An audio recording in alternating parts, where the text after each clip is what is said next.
Good morning friend, मैं सुप्रिया स्वागत करती हूँ आपका डिकोड एग्जाम में। फ्रेंड, आज डेली करंट अफेयर्स की क्लास में हम डिस्कस करेंगे 18 और 19 फरवरी से रिलेटेड जितने भी न्यूज़ हैं, जितने भी इवेंट्स हैं जो हमारे एग्जाम के लिए इंपॉर्टेंट है, हम उन्हें एक एक करके यहाँ पे देखेंगे।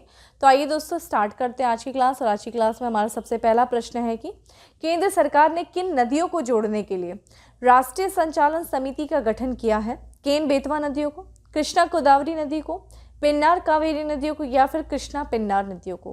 Correct answer is a, Ken Betwa नदियों को जोड़ने के लिए केंद्र सरकार के द्वारा राष्ट्रीय संचालन समिति का गठन किया गया। आइए देखते हैं इस समिति की अध्यक्षता किसके द्वारा किया जाएगा, कितने सदस्य हैं इस समिति में, कुछ अन्य महत्वपूर्ण तथ्यों को भी देखेंगे। तो केंद्र सरकार ने केन बेतवा लिंक परियोजना प्राधिकरण और केन बेतवा नदियों को आपस में जोड़ने के लिए राष्ट्रीय संचालन समिति का गठन किया है। इस समिति में देखा जाए तो 20 सदस्य होंगे, जिसमें से 5 जो है केंद्रीय सचिव शामिल होंगे और इसकी अध्यक्षता जो की जाएगी, राष्ट्रीय संचालन समिति की अध्यक्षता जल शक्ति मंत्रालय के सचिव के द्वारा की जाएगी। इसमें देखा जाए तो पर्यावरण, बिजली और आदिवासी मामलों के मंत्रालय के सचिव शामिल होंगे और साथ ही साथ व्यय विभाग के सचिव भी होंगे। चूँकि ये परियोजना 2 राज्यों के मध्य में, एक तो आपका उत्तर प्रदेश, दूसरा देखा जाए तो मध्य प्रदेश। तो उत्तर प्रदेश इस संचालन समिति में जो अन्य सदस्य होंगे वो उत्तर प्रदेश और मध्य प्रदेश सरकारों के अतिरिक्त सचिव शामिल होंगे और साथ ही साथ केंद्रीय जल आयोग के अध्यक्ष भी शामिल होंगे। इस वर्ष के बजट यानी कि जो केंद्रीय बजट पास किया गया था 2022-23 का पारित किया गया था, उसमें सरकार के द्वारा इस परियोजना के लिए यानी कि केन बेतवा लिंक परियोजना के लिए 44,605 करोड़ रुपीस की घोषणा भी की गई है। और चूंकि हमने ऑलरेडी बताया ये परियोजना जो है मध्य प्रदेश और उत्तर प्रदेश के मध्य है, जिसमें से मध्य प्रदेश की केन नदी और उत्तर प्रदेश की बेतवा नदी जो कि किसकी सहायक नदियां हैं, ये यमुना की सहायक नदियां हैं। इन्हीं 2 नदियों को जोड़ने की ये परियोजना है। ठीक है, कमेंट बॉक्स में दोस्तों आंसर करो। इस परियोजना को लेकर के कुछ पर्यावरणविदों के द्वारा जो है आंदोलन किया जा रहा है, इसका विरोध किया जा रहा है। कारण क्या है? ये परियोजना, ये जो लिंकिंग परियोजना है, नदियों को जोड़ने की जो परियोजना है, ये एक टाइगर रिजर्व को प्रभावित कर रही है। ये देखेंगे तो अगर हम इसकी लोकेशन देखेंगे तो यहाँ पे एक ये जो है एक टाइगर रिजर्व के बीचों बीच से गुजर रही है, जिसकी वजह से बहुत सारे पर्यावरणविदों के द्वारा इस नदी जोड़ो परियोजना का विरोध किया जा रहा है। तो कमेंट बॉक्स में मुझे वो टाइगर रिजर्व का नाम बताइए। बाकी देखिए आपके सामने ये मैप है, केन बेतवा जो रिवर परियोजना है, जो लिंकिंग परियोजना है, उसका आपके सामने मैप है, जिसमें से देखा जाए तो केन यहाँ पे मध्य प्रदेश और यहाँ पे देखा जाए तो बेतवा जो कि उत्तर प्रदेश नदी है। और ये देखिए इन दोनों को यहाँ से जो है लिंक किया जा रहा है, जोड़ने का कार्य किया जा रहा है। ठीक है, तो बुंदेलखंड वाला जो क्षेत्र है काफ़ी देखेंगे सूखाग्रस्त क्षेत्र है, तो उस क्षेत्र में जो है बेसिकली उस क्षेत्र को ठीक है सिंचित करने के लिए और उस क्षेत्र में जो है पानी की उपलब्धता को सुनिश्चित करने के लिए ये जो है परियोजना पे देखा जाए सरकार ने जो है इन दोनों परियोजना पे यानी कि इस परियोजना को जोड़ने पे सहमति हुई है। ठीक है, इन दोनों नदियों को जोड़ने की, तो ये महत्वपूर्ण चीज़ है आपके लिए। चलिए बाकी जो मैंने प्रश्न पूछा है उसका आप मुझे आंसर करिए। अगला प्रश्न है हमारा कि भारत सरकार ने किस अवधि के लिए राज्य पुलिस बलों के आधुनिकीकरण की योजना को मंजूरी दी है? 2022, माफ करिएगा 2023, 2024, 2025 या फिर 2027? करेक्ट आंसर सी है 2025-26 के लिए देखा जाए तो केंद्र सरकार ने राज्य पुलिस बलों के आधुनिकीकरण के लिए, ठीक है, modernisation of state police force scheme को मंजूरी दी गई है राज्य भारत सरकार के द्वारा। तो केंद्र सरकार ने 2021-22 से 2025-26 की अवधि के लिए राज्य पुलिस बलों के आधुनिकीकरण योजना scheme of modernisation of state police forces को मंजूरी दिया है। ये देखा जाए जो इस 5 वर्ष के लिए इस परियोजना के लिए जो केंद्रीय वित्त व्यय है वो देखा जाए तो 26,275 करोड़ रुपए का जो है परिव्यय है इसमें। और यह परियोजना, यह जो योजना है वो क्रियान्वित की जा रही है, किस वर्ष से की जा रही है? तो 1969 से 70 से किस मंत्रालय के द्वारा? तो गृह मंत्रालय के द्वारा जो है ये राज्य पुलिस बलों के आधुनिकीकरण की योजना को क्रियान्वयन किया जा रहा है। ठीक है, योजना का उद्देश्य क्या है? जो राज्य पुलिस बल हैं उनको पर्याप्त रूप से जितनी भी जो व्यवस्थाएं, जो सुविधाएं हैं, ठीक है, उनकी आवश्यकता अनुसार जो सारी चीज़ें हैं उससे लेस करना और देखा जाए उनके प्रशिक्षण बुनियादी ढांचे को मजबूत करके आंतरिक सुरक्षा और कानूनी व्यवस्था स्थिति को नियंत्रित करने के लिए सेना और केंद्रीय सशस्त्र बलों पर राज्य सरकारों की निर्भरता को धीरे धीरे कम करना। तो देखा जाए इन पुलिस जो इस योजना के तहत जो आंतरिक सुरक्षा, कानून व्यवस्था और पुलिस जो आधुनिक तकनीकी को अपनाने में, मादक पदार्थों पर नियंत्रण करने के लिए राज्यों की सहायता और देश में मजबूत फॉरेंसिक व्यवस्था विकसित करके आपराधिक न्याय प्रणाली को मजबूत करने के उद्देश्य से जो है इस परियोजना को चलाया जा रहा है। बेसिकली ये इस योजना का उद्देश्य है। और देखा जाए यहाँ पे मॉडर्नाइजेशन से संबंधित, यानी कि जो पुलिस है उनको इस तरीके से ट्रेन करना, उनको सारी सुविधाओं से जो है लेस कर देना, जिससे कि उनकी निर्भरता किससे, जो केंद्रीय पुलिस जो सशस्त्र बलों पे और जो सेनाओं पे जो उनकी निर्भरता है वो कम हो सके। ठीक है, तो यही इसका बेसिकली उद्देश्य है। और ध्यान रखिएगा, ये वर्ष ध्यान रखिएगा किस वर्ष से इस योजना को क्रियान्वित किया जा रहा है, किस मंत्रालय के द्वारा किया जा रहा है। ठीक है, और हाल फिलहाल में इसके जो है अवधि को कितने वर्षों के लिए बढ़ा दिया गया है, ये आपके लिए इम्पॉर्टेंट है। अगला है हमारा, नीति आयोग ने किसके सहयोग से फिनटेक ओपन हैकाथॉन लॉन्च किया है? गूगल पे, पेटीएम, फोन पे या फिर अमेजन पे? करेक्ट आंसर इज सी है, फोन पे के सहयोग से नीति आयोग ने फिनटेक ओपन हैकाथॉन लॉन्च किया है। इस हैकाथॉन के जरिए सरकार जो है, देखा जाए तो फिनटेक इंडस्ट्री की अहमियत को लोगों को बताना चाहती है कि कितनी अहम है फिनटेक इंडस्ट्री आज के वर्तमान समय में। तो जो नीति आयोग ने फ़ोन पे के सहयोग से पहली बार ओपन टू ऑल हैकाथॉन कार्यक्रम की मेजबानी कर रहा है। उद्देश्य क्या है? फिनटेक इकोसिस्टम के लिए पथ प्रदर्शक समाधान प्रदर्शित करना। हैकाथॉन देखा जाए तो पूरे भारत के नवप्रवर्तनकर्ताओं को, डिजिटल रचनाकारों को, डेवलपर को सोचने, विचार करने और कोड करने का अवसर प्रदान करेगा। ठीक है, तो बेसिकली वही जैसा बताया कि फिनटेक इंडस्ट्री की अहमियत लोगों को पता चले, जिसके लिए सरकार लगातार प्रयास कर रही है। और इसी के तहत देखा जाए नीति आयोग ने भी फ़ोन पे के सहयोग किया है, फ़ोन पे के साथ, और ये देखा जाए एक तरीके से, और ये दोनों ही मिलकर के ओपन टू ऑल हैकाथॉन कार्यक्रम की मेजबानी कर रहे हैं। ठीक है, अगला है, भारत सरकार ने किस वित्तीय वर्ष की अवधि के लिए नव भारत साक्षरता कार्यक्रम को मंजूरी दी है? 2022 से 24, 2022 से 25, 2022 से 26 या फिर 2022 से 27?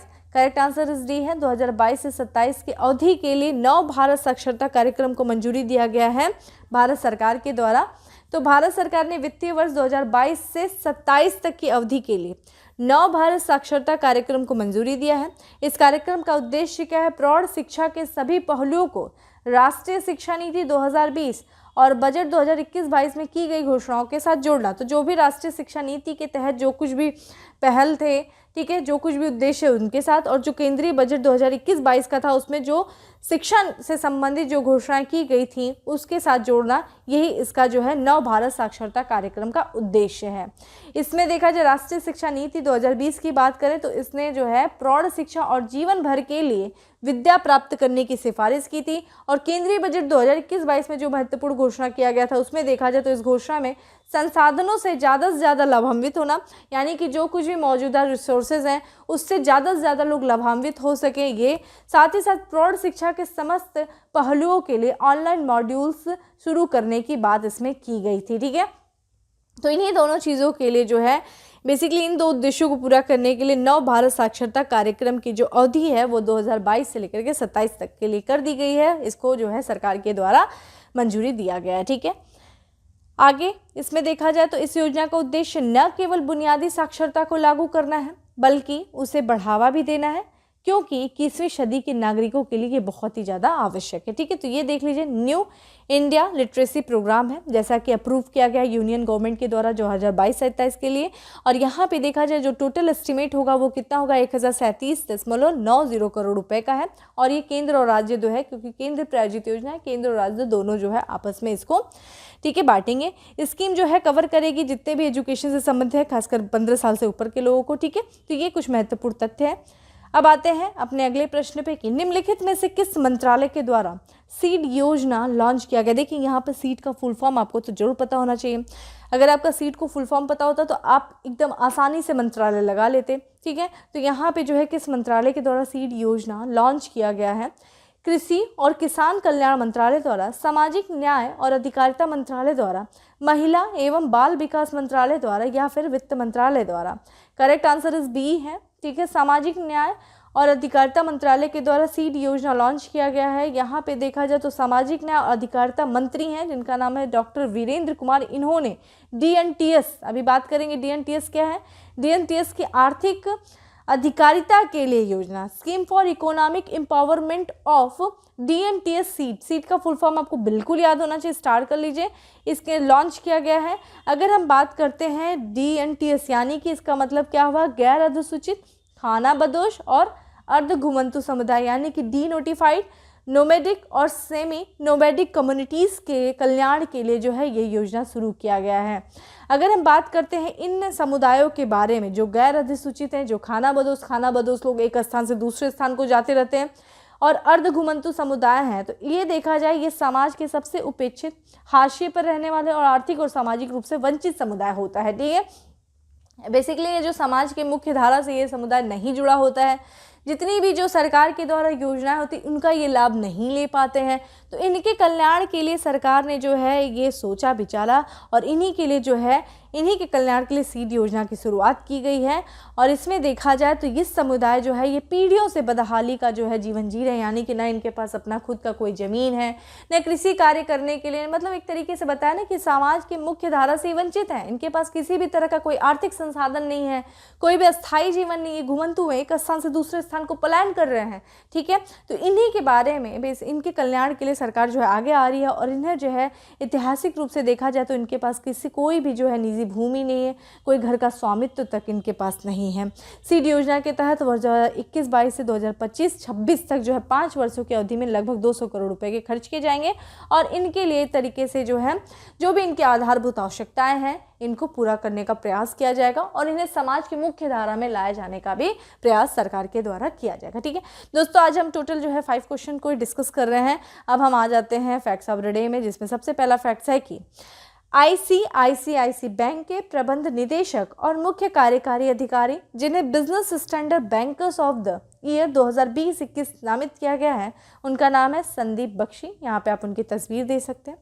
जनवरी 2022 के लिए ICC player of the month चुना गया है, जिसमें अगर हम मेल देखें तो कीगन पीटरसन जो कि दक्षिण अफ्रीका के टेस्ट सेंचुरी हैं, और जो है यहाँ पे महिला जो है इंग्लैंड की महिला टीम की कप्तान है हीथर नाइट। ठीक है, अगला है वायुवृद्ध गायक और संगीतकार जिनकी देखा जाए 69 वर्ष की आयु में जो है निधन हो गया, इनका नाम है पप्पी लहरी। ठीक है, table tennis federation of India के संचालन के लिए प्रशासकों की समिति के अध्यक्ष के रूप में नियुक्त किया गया है किसे? गीता मित्तल को किया गया है। ठीक है, एक समिति बनाई गई है जो है table tennis federation of India के संचालन के लिए प्रशासकों की समिति की अध्यक्षता गीता मित्तल के द्वारा की जा रही है।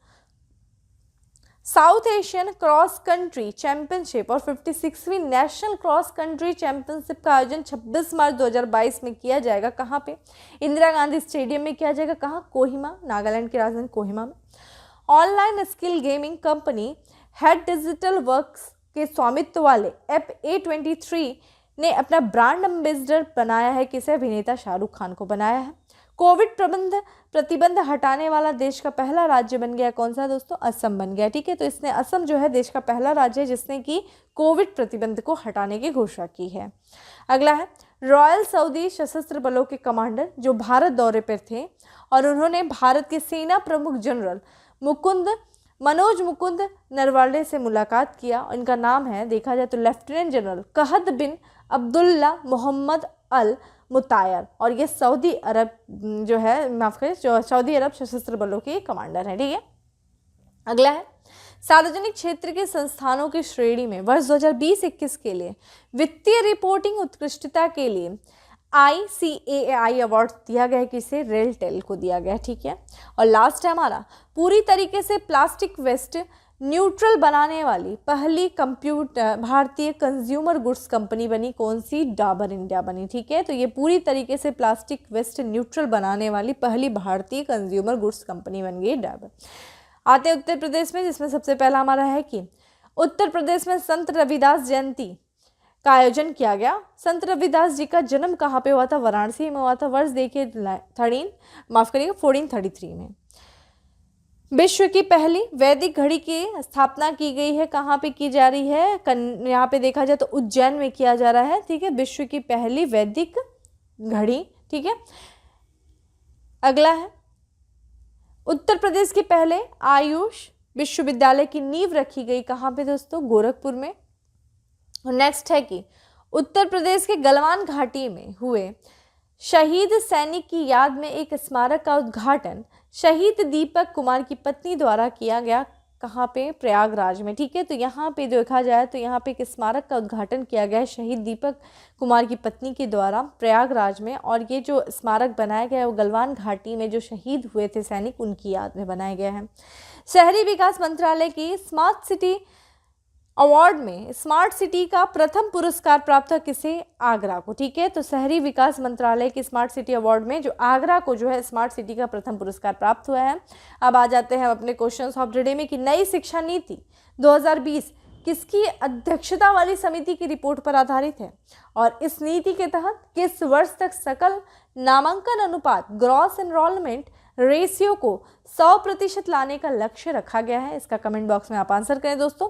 ठीक है दोस्तों, हम जो है उत्तर प्रदेश स्पेशल को हम क्या कर रहे हैं कि अब जो कि वीक में एक बार ही डिस्कस करेंगे, डेली पर्पस पे नहीं करें, क्योंकि बेसिकली देखा जाए तो इसको डेली आपका उत्तर प्रदेश स्पेशल कोई न्यूज़ बनती नहीं है, बार बार उसको जो है रिपीटेशन पे जाता है, तो आपका भी समय किल होता है, तो उसको वीक में एक बार डिस्कस करेंगे। ठीक है, बाकी आज हम लोगों ने प्रश्नों की संख्या थोड़ा कम रखी थी। ठीक है, बाकी डेली जो करंट अफेयर से संबंधित PDF जो है वो आपको टेलीग्राम ग्रुप पे मिल जाएगा, जिसका लिंक आपको डिस्क्रिप्शन बॉक्स में दिया हुआ है, वहाँ से आप जाके डाउनलोड कर सकते हैं। बाकी सेशन अच्छा लगा हो तो लाइक करना नहीं भूलें, ज़्यादा से ज़्यादा लोगों को शेयर करें, और चैनल पे पहली बार आए तो सब्सक्राइब करना नहीं भूलें। फिर मिलते हैं नेक्स्ट सेशन में, तब तक के लिए bye, have a good day, stay safe and stay happy.